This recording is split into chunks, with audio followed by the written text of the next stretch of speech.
Good afternoon, everybody, and welcome back to Red Devils TV. Now, myself and Kojo, the people wanted him back, so of course we brought him back. Obviously, fan favourite, it seems we have. So anyway, Manchester United face Wolves in the Premier League, and our first Premier League game is right around the corner.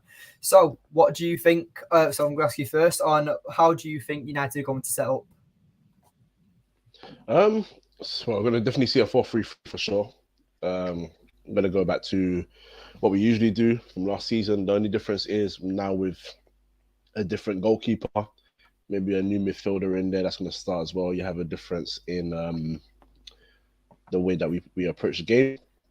Maybe a bit more Ten Hag style type football you're going to see. So, I think we're going to do with a 4-3-3. Very much looking to control, attack the game. And I think you see two new faces start the game on Monday. Yeah, definitely. We've done it here, and obviously, as we know, I believe it's Lopetegui, the Wolves manager, and he's currently walked away from the club, and now they've appointed Gary O'Neill, who was Bournemouth's manager of last season. So as we know with Gary O'Neill, we'll get onto him in a moment. But yeah, I absolutely agree with you with the 4-3-3. And I believe that obviously with the way Gary O'Neill plays, he doesn't play very attacking, expansive football. So this will probably be a perfect Premier League debut, you could say, for certain players like Andre Onana, like Mason Mount. So no doubt it'll be great because we'll be able to probably see this formation we've seen throughout pre-season where we do the three at the back. I have Wan-Bissaka or Luke Shaw going forward. So no doubt It'll be very good football that we'll be playing against Wolves because obviously they play the low block and they try and hit you on the counter-attack with pace. Obviously, they've got Pedro Neto, they've got Podence, they've got Hwang, I believe it's Hwang, their Korean winger. So, yeah, I do believe that this will be a perfect opportunity to see what Erik Ten Hag's new formation is all about. Well, yeah, with Marcus Rashford, for me, I believe he's going to be a key player in this game. But I just wanted to ask you as well, that who would your key player be? Would you say someone like Mount, Onana, Rashford? Who do you think yours would be? Probably Bruno Fernandes. Bruno Fernandes? Yeah, and the reason I say that is because the Wolves we're facing right now is a very disjointed Wolves. They've lost 3 of their best players in the summer window. Adama Traore is gone, Raul Jimenez is gone, and Ruben Neves as well. So, and they haven't replaced. That's the reason why Lopetegui left. For someone like him, who is a high chance creator, I think this is a game for him. You've got someone like Onana who's going to help the ball progress. Martinez will look to get the ball into you. Mason Mount is so good with the press that if he does win the ball back and gives the ball to you or wins the ball back by maybe pressuring the opposition that they make a sloppy pass and you can intercept it, you've got Anthony, Garnacho, Rashford, and even Mason Mount in front of you who's going to try and get in there and want you to create chances for them. And even someone like Luke Shaw as well, because Luke Shaw likes to get in there, run a lot more. Wan-Bissaka towards the end of last season as well.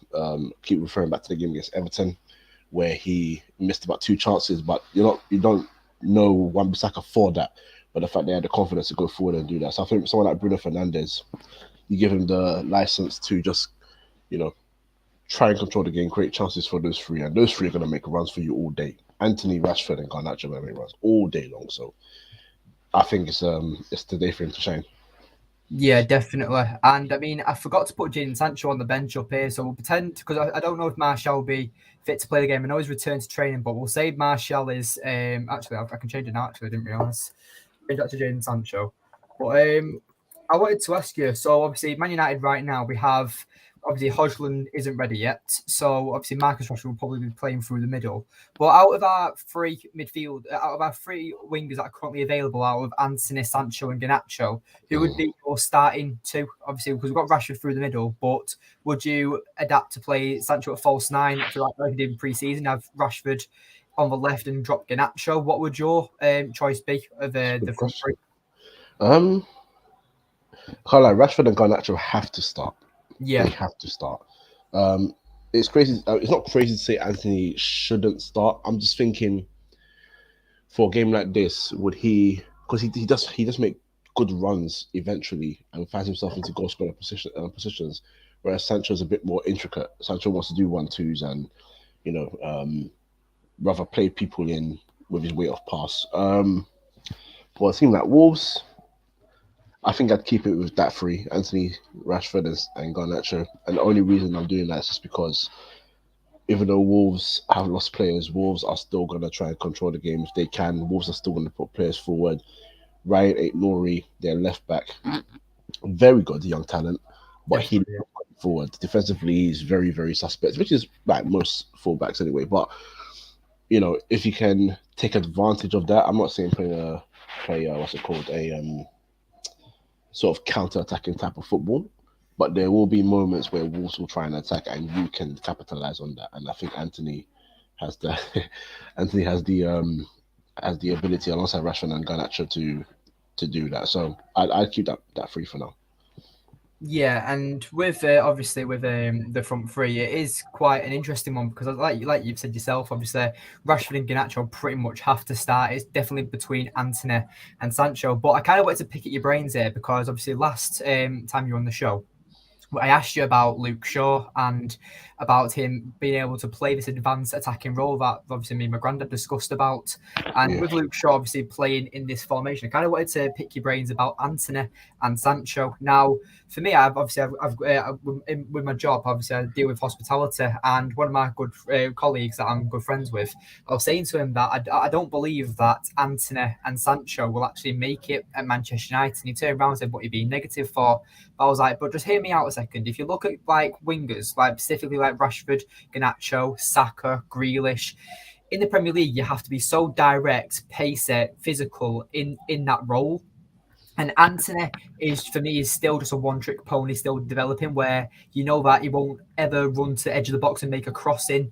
Like so, let's say for example, obviously Onana kicks out wide to Antony. You know Antony's never gonna run along with the ball and then make a cross to someone like Rashford.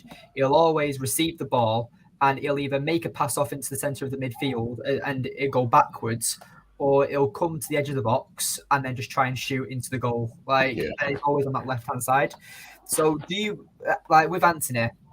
I just believe that with his current like style, I'm very frustrated with him. But then this is where my colleague said that this is exactly what Mahrez was like when he first joined City.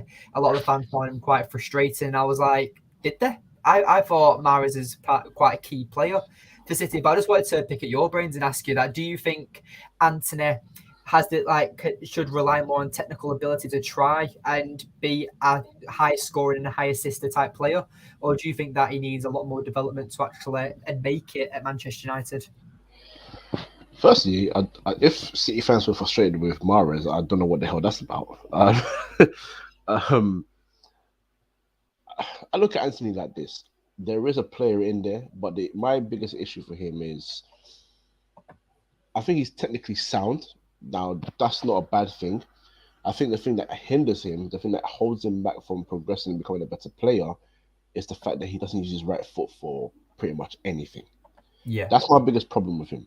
If you start to control the ball with your right foot, if you start to just do little passes with your right foot and just add a little bit of unpredictability in your football, then you become a totally different player. Because what you said about him is correct. He doesn't go down the line. And even when he does go down the line, he's going to cut back anyway. He's going to turn back yeah, around, try and find Wan-Bissaka for support or Bruno Fernandes, as you said. And his game is cutting in. Now, a lot of people, I know, when you associate a left footer cutting in, they always go back to Arjen Robben. But Arjen Robben wasn't incapable of using his right foot. He was just so good at the cutting in thing that when he uses right foot, it almost looked like a surprise. But he's very much capable of being both footed. Anthony is very much restricted himself, and I don't know whether it's a. I mean, for myself, I'm not a professional footballer, but when I play football, I'm left footed. I'm very very left footed. I'm not gonna shoot with my right foot. That's not gonna happen. So but I try to pass with my right foot. I try to dribble with both feet because I don't want my opponent, whether it's 7 aside, 11 aside, whatever, to feel like I know where this guy's going. He can only do one thing. He needs to add that to his game. That's my biggest thing for him. Because if you're talking about Sancho, even though Sancho is frustrating, the difference between Sancho is Sancho can play left wing, middle, right wing. He can use both feet. He's not a direct winger, but he's got enough control and understanding of getting into spaces and linking up play that he can find and make a way to make himself work. And you could see it was starting to grow slowly. And in preseason, you see his confidence grow. With Anthony, I still don't believe it. I still don't believe it. I want to believe it. When you said that to your colleague, you're not being negative. You'll support him on the pitch, but you can also see the pictures clear as day. And dare I say, we've seen much more talented footballers come to Man United and not survive. Definitely. So I do worry. I do worry. And I say worry because, firstly, we spent a bucket load of money on you. And secondly, we don't ever want a player to come here and fail, whether your name is a young Ronaldo or even if you're Bebe from anywhere that came out of nowhere. You Bloody know, Bebe. you know, we want you to do well here. We don't want you to come and spend a year and sell you off, because ideally you come and you make an impact and you're that guy. So yeah, technically I think he's all right, but you got a point about him not being direct enough, and that's one thing I like. I like you said that Premier League football, even though he says the roles have changed a little bit, the one thing that's never changed is how direct you need to be. You just need to go at your opponent and just make them suffer. Simple as that. So yeah, I agree with you personally. I'm giving him 2 more years maximum to Yeah. really show his quality. If he So, doesn't, so how long would you give Sancho left then? Because this is obviously going into his third season now. yeah, So 1 more year for him. one more One year. more year for him. I do. I've always lived by a 3 year rule. I've got a 3 year rule for managers. I've got a 3 year rule for players. If people start calling you world class, I say I want to see 3 seasons of excellence before I give you that tag. 3 years is such a long period of time for you to prove yourself as one of the best. Yeah. So if you're gonna do it for Sancho, this needs to be the year. It has to be this year. Yeah. So obviously, as we've got here, we've obviously got Wolves' tactics. Now, I did set this up before Gary O'Neill was appointed as manager, but again, I don't think this will actually change Wolves' style as much. We know that they're a very low block type team where majority of their players do play below the halfway line, and their striker, I do believe, whether it's Kuhe, whether it's Huang or even Neto, are playing through the middle, and they just like to break on pace. They use the explosive wingers like Podence, Sariba, that used to be Traore, and they just use them and try and break you on the counter attack. So with Manchester United, obviously, we'll be playing, like, obviously, just imagine Manchester United here. Obviously, United will be playing with the back three, probably the one in midfield, which will be Casemiro, and then we'll have the 6 forwards with the overlapping right back or left back. So no doubt this will be where majority of the Wolves heat map will be for the game. But then obviously we've just got to be careful of conceding free kicks, conceding corners, and making sure we don't break on the counter attack. Because even I've put Wolves to go down in the season and get relegated. But when you think about it, they do still have quite decent players. Defensively is where they are at their most vulnerable, in my opinion. So you've got Kuhe, obviously they bought him from Atletico Madrid. Podence has always been a bit of a dark horse for them and always been brilliant. You've got Lamia, you've got Nunez, you've got Gomez. That's a very solid midfield three, I believe. And I even know Ruben Neves and Martinho were very good for them. I still think that this midfield three is very physical, it's very aggressive, and no doubt one of them will get booked because of Manchester United will be just pressing them so far forward. But with Sariba, I'd say that he'd be their key player. I mean, obviously they bought him from PSG in the summer, and I've just seen that when I've seen PSG play in the Champions League or something, and he comes in, he's always been one of them players that obviously never really talked about. But for me, obviously, I feel like he's got the quality to make it in the Premier League, very left-footed. So no doubt he'll be playing much like Antony. But I'd say this partnership between Kuhe and Sariba will be probably the most dangerous, and it just depends on whether they want to exploit United's weakness, because as we know, Luke Shaw, when he is forward, it does take him a while to get back. And this is what we were talking about on the last show about his lack of pace after a certain amount of time in a game. And obviously, Malacia is still out injured. So that's probably why we're probably keeping hold of Brandon Williams, in my opinion. But, Kojo, do you have anything to ask or add about Wolves and what to expect from them? I mean, I'm not sure about them. I don't know if they're gonna, because they signed Doherty again. I don't know if they're gonna try and go back to a back five. I'm not sure what their game plan is this year. I'm gonna lie. I'm with you. They're part of my three to go down. And I feel like Sarabia and Cunha won't be here by January, or by the end of January, I should say, Yeah. because they are good players, but someone like Cunha who and Sarabia who have played for Atletico and PSG, the idea of them coming here was to England was to be coached by Lopetegui, and that's a relationship that's crashed and burned because you sold so many players and you did not back him properly in the market. Um, I don't know how to feel about them. All I know is, if I'm going to be very, very brutally honest, this has to be a win all day. Simple as that. I'm not accepting a draw. I'm not even accepting anything but a clean sheet. 3 points in the bag, no goals conceded. Deal with them, then anyone else can deal with them as well. How are you feeling about you? I mean, Wolves. Do you are you threatened by them? At this point, I'm just like deal with. I wouldn't say I'm threatened by him. I'd say that it'd be more down to United's loss than anything. I think that it's our game to lose is the best way to describe it, in my opinion. And Mm, for me, I've gone for a 3-0 victory because I do feel quite comfortable in it. But obviously, throughout pre-season, I just feel like that we haven't actually played enough with the starting 11, like because we had so many games so close to each other, and we're in different parts of America. Like the second team would travel to a different state, and the first team would be in a different state. So I believe that the chemistry just wasn't there, and we only play. I believe I saw a stat where it was like we've only just played over 200 minutes of the actual starting 11 throughout the entirety of pre-season. wow. So obviously, I know you've got like training and stuff like that, but don't forget Erik would play 45 minutes and then completely change the team. So that's obviously why. Obviously, we have played a few games with him, but only 45 minutes here and there. It just adds up very slowly. So I'm going to guess that throughout this week, whilst the United have been back, we've been playing games behind closed doors and stuff, and just working on this chemistry and stuff. But from what I saw in pre-season, is the only thing that I can go off. And I'm not criticizing Onana, I'm not criticizing Mount, because I can only criticize them in these games now because these are the games that matter. So throughout pre-season, if a player plays poorly, then you can't really judge him until the actual season starts. And that's the way that I look at it, because you look at last preseason, Martial and Sancho were scoring against Liverpool and won 4-0 in Thailand, wherever it was. And then they just didn't have a very good start to the season. Yeah, And Rashford, who didn't score pretty much all of last preseason, he went on and became our top scorer. So that's what like players can gain form so quickly.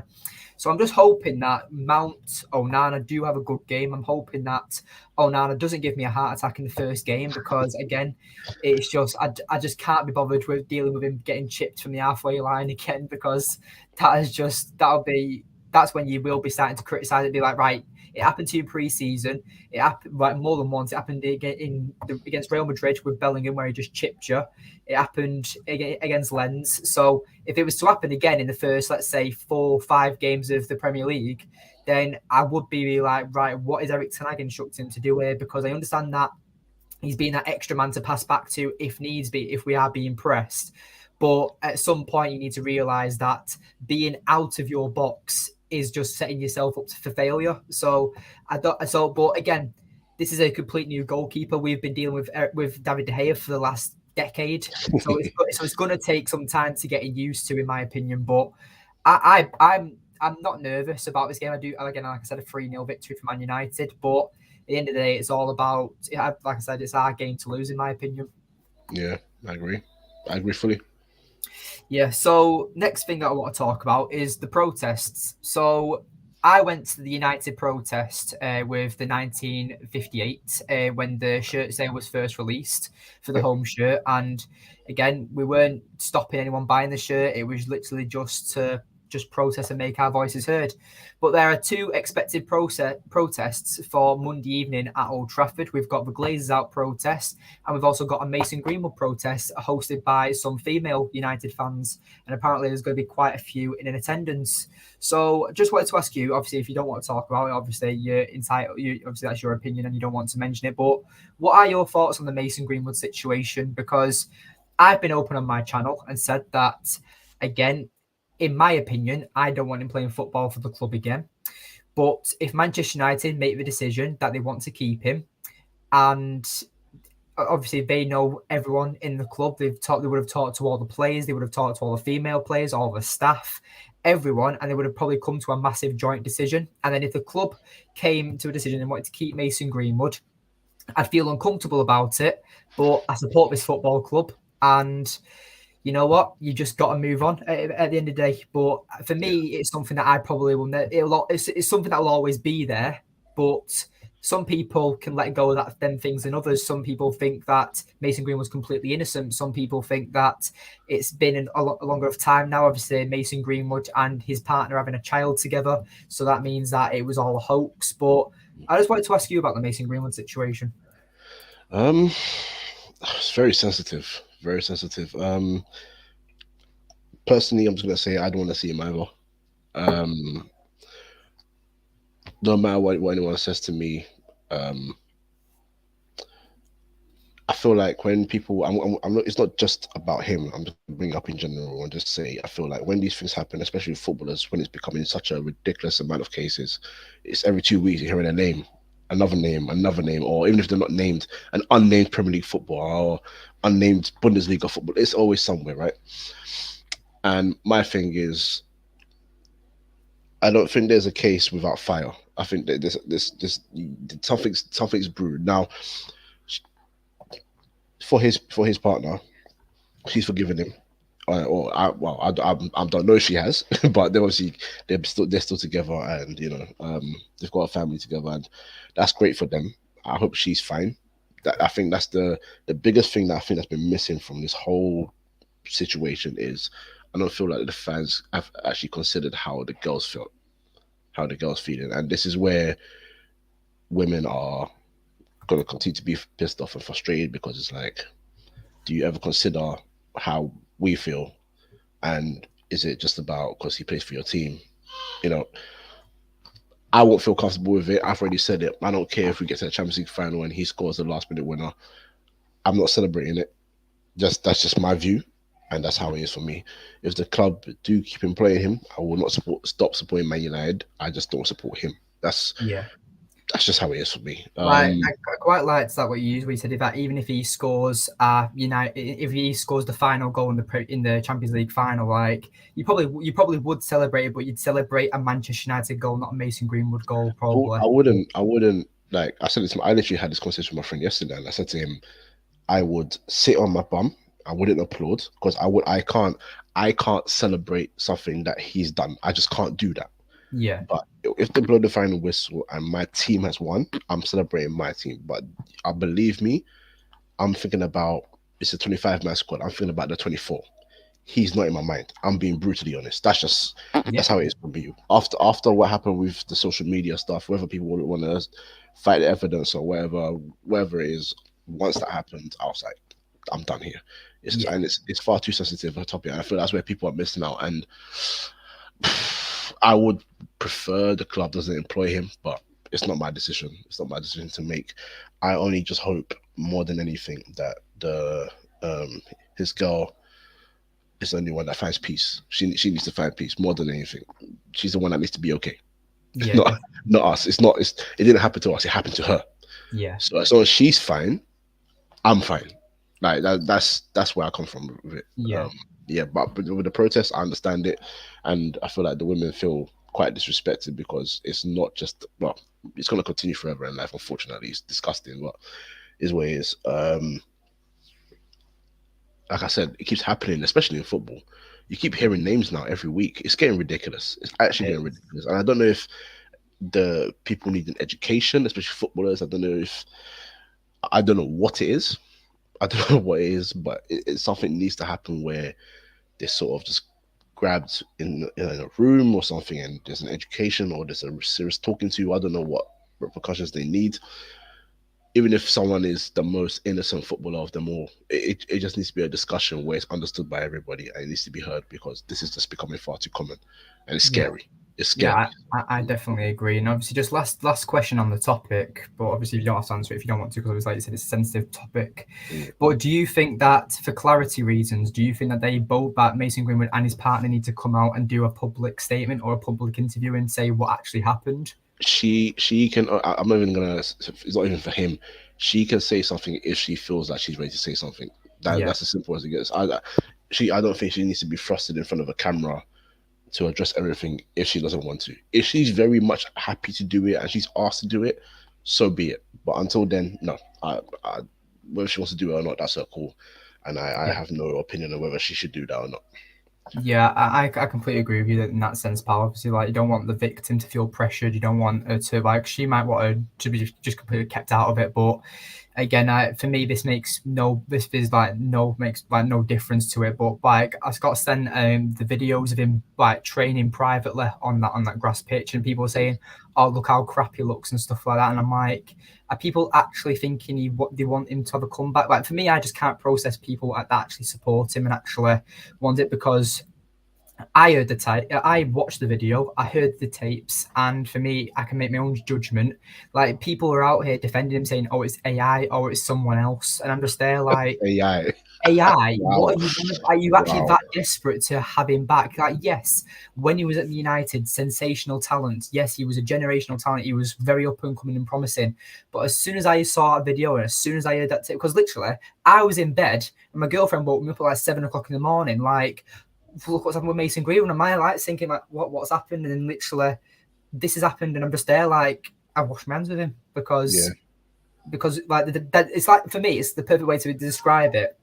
It's much like the Glazers' relationship with United. The damage is already done. So even if he was to come back to United and score 50 goals for us, I'd be like you, not celebrating him. The damage is already done. And it's like the Glazers, if they would start investing their own money into United, the damage is already done. And they just need, obviously, Mason Greenwood for me just needs to go, and so does the Glazers. But that's just my way of looking at it. But again, obviously, we are here to talk about Manchester United, and if anyone is a bit disturbed by that brief period of conversation, I do apologise, but it's just something that we just wanted to address.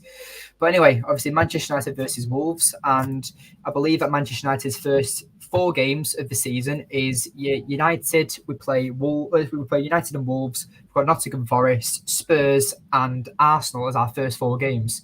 So I just wanted to ask you, on what do you think will be, how many points do you think will accumulate over them 4 games? So is it Wolves, Tottenham? It's Wolves, Forest, Spurs, and Arsenal. I'm gonna go 13. 13? No, sorry, that's I was going to say. I was thinking 5 games. Sorry, I'm gonna go 10 out of 12. 10 points. Yeah, I'm gonna go 10 out of 12. I think we draw with Arsenal and beat the other 3. You know what? Yeah. I think that'd be a good start to the season, considering where Arsenal finished off. I mean, last time I checked, they were winning 2-1 against Forest. Forest, yeah. So I do, and obviously again we'll see Anthony Elanga play as well. So no doubt that'll be quite interesting to see as well. But Red Devil Studio as well. Nice to see you, pal. Obviously, have to get you on the channel as well. Thank you for tuning in. Wolves, Forest, Spurs, and Arsenal. Yeah, just giving us the order. But yes, for me, I'd say 10 points as well. I do believe that, I mean, it is at the Emirates for Arsenal, so they will have the home advantage. And last time we played, I believe it was 3-2, and they scored in like the 90th minute or something. So it will be a tight game, and no doubt Arsenal will want to start off strong like we did last season as well for Manchester, for their Premier League campaign. But yeah, I'm with you. 10 points. I feel like that now Spurs have. I mean, when I did my Premier League predictions, I think it was last week or maybe just nearly 2 weeks ago, I completely forgot to put Spurs in my top 8. And then that wasn't even because Harry Kane had left at that point. I literally just completely forgot to put him in because so many better teams, and I didn't register Spurs. But now Harry Kane's officially gone to Bayern. I'm like, I can now cover myself up and be like, you know what, I meant that all along. But yeah, Spurs without because I've spoken to a few Spurs fans, and apparently Daniel Levy's plan is to make Richarlison the now main striker, and they're going to use the Harry Kane money to invest into the midfield and centre backs. And I'm just there like, I don't know if he's setting us up for failure. I know they have very bad centre backs. Romero's quite a decent centre back, but they've got Dyer, they've got Ben Davies, so they do need upgrades in the centre back department.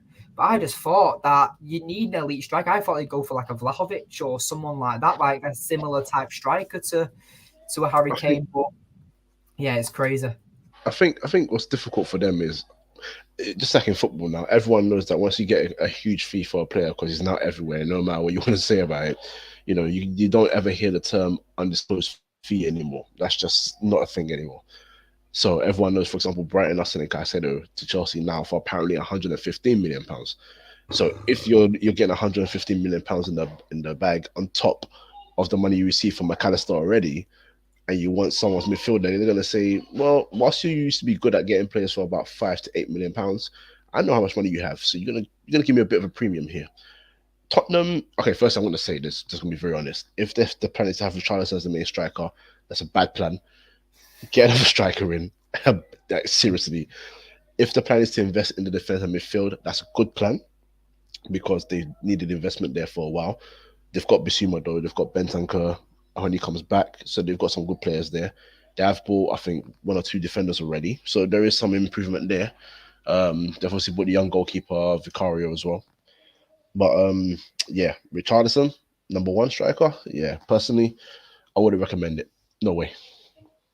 Yeah, and I agree with you on this one. And Jobs for Football says for Red Devil Studio in the comments. I don't know if you saw in the comments, pal, but says, what are your thoughts on the score prediction? But anyway, yeah, I do believe that obviously with Spurs, it's obviously it is it White Hart Lane, that their stadium, is that what it's called? I believe. So with that, I do believe that United will win because Harry Kane is the difference, and that's obviously every single game United play against Spurs, Harry Kane's involved with an assist or a goal, and it happens. It happens every single game. So I do believe that with Spurs, they are very much weakened. I mean, I thought they were going to sign Danjuma from Villarreal, but then Everton went and signed him. I was completely surprised by that. But yeah, again, what's he called? Postecoglou, their new manager. So again, for me, I mean, I'm going to be that fan that I'm going to admit I've never seen this guy manage a game in my life. I mean, I know he did all right for Celtic, Yeah. but at the end of the day, it's the last time a Scottish manager from a Scottish league came into the Premier League with Steven Gerrard, and look how that turned out. He's now managing in Saudi Arabia. So I'm just going to say off what history is probably going to repeat itself. And for me, if Postecoglou has a terrible start to the season where he loses the first 5 games, I can guarantee you that it'll be much like that Nuno when they signed the Wolves manager, and it'll be sacked probably by October, if that's the case, because I just don't see how this guy's going to get a tune out of majority of these players. But yeah, we'll move on from Spurs. But yeah, for me, the 10 points is probably the most realistic. But again, we beat Arsenal in pre-season. Hopefully we could beat him again, but I'm just being realistic at this point. But yeah, I'm pretty sure that that's everything that we've discussed. Yeah, Onana and Mount. Just quickly talk about Just quickly talk about Onana and Mount. That the debuts for them, obviously, they'll be their Premier League debuts for Man United. I mean, how many debuts do they actually want? They've had the pre-season debut, they've had the pre-season Old Trafford debut, now having the Premier League debut for United, now having the Champions League debut. The amount of debuts that we give out now and we celebrate for me is ridiculous. But again, we briefly talked about Onana and Mount, but let's have a bit of a quick discussion about him, about Onana. Like, do you think that he'll get the clean sheet? I mean, you haven't said your score prediction yet. Oh yeah. I definitely do want a clean sheet from him. The issue, not an issue, but the risk you have with the goalkeepers like him of today is,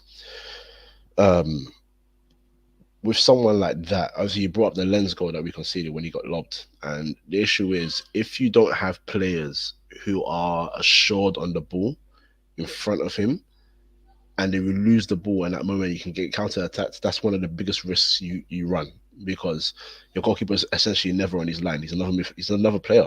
You see it when we're controlling the games already in pictures. He's halfway down the half of that pitch. He's very active and ready to get the ball just in case, just to help the team play on. So you do run that risk of him being locked pretty much every game. It's going to have to happen.